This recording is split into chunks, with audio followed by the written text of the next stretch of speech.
ever felt like life is spinning out of control, and you wonder if God even sees what you're going through? In today's Gospel, Matthew 8 verses 23 to 27, we witness a moment when Jesus and his disciples are caught in a sudden and violent storm while crossing the Sea of Galilee. The waves were crashing, the winds howled, and the boat was nearly swamped, yet Jesus was asleep. The disciples, terrified, woke him up shouting, "Lord, save us.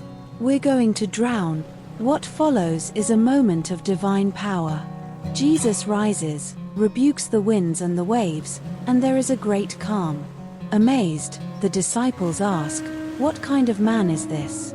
Even the winds and the sea obey him." This passage teaches us several deep spiritual truths. First, Jesus is with us in the storm.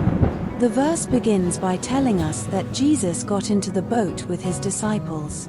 He didn't send them off alone, he was present with them, even when the storm hit. In the same way, Jesus is present with us in the storms of our lives. Whether we're dealing with sickness, anxiety, loss, or fear, he doesn't abandon us. He may seem silent, but he is never absent. His presence is constant, even when his activity seems hidden. Second, the passage reminds us that storms are a part of life, even for believers. Following Jesus does not mean a life without trials. In fact, it was because the disciples followed him that they ended up in that boat, in that storm.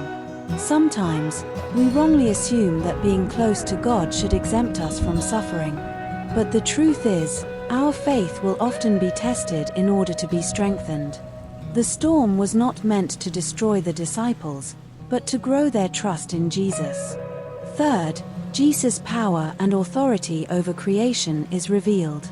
When he calms the sea, he shows that he is more than just a teacher or prophet. He commands nature itself. This moment is a clear revelation of his divine identity. The disciples are stunned, asking, "What kind of man is this?"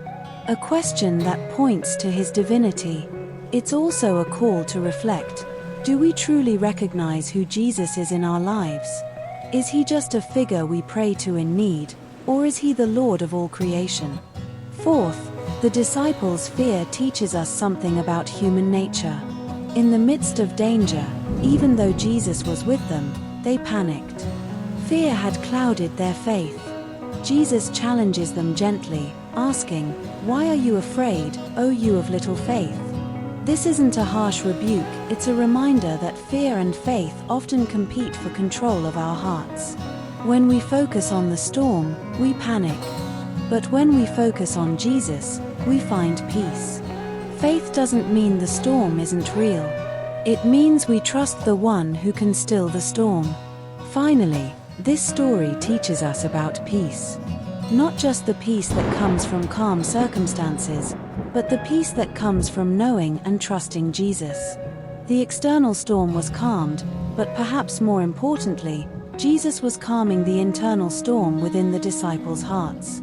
And he can do the same for us today.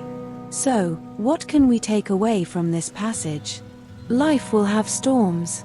Sometimes they come suddenly, like in this story. But if Jesus is in your boat, you are never without hope. He may not always calm the storm immediately, but he always calms the soul that turns to him in faith.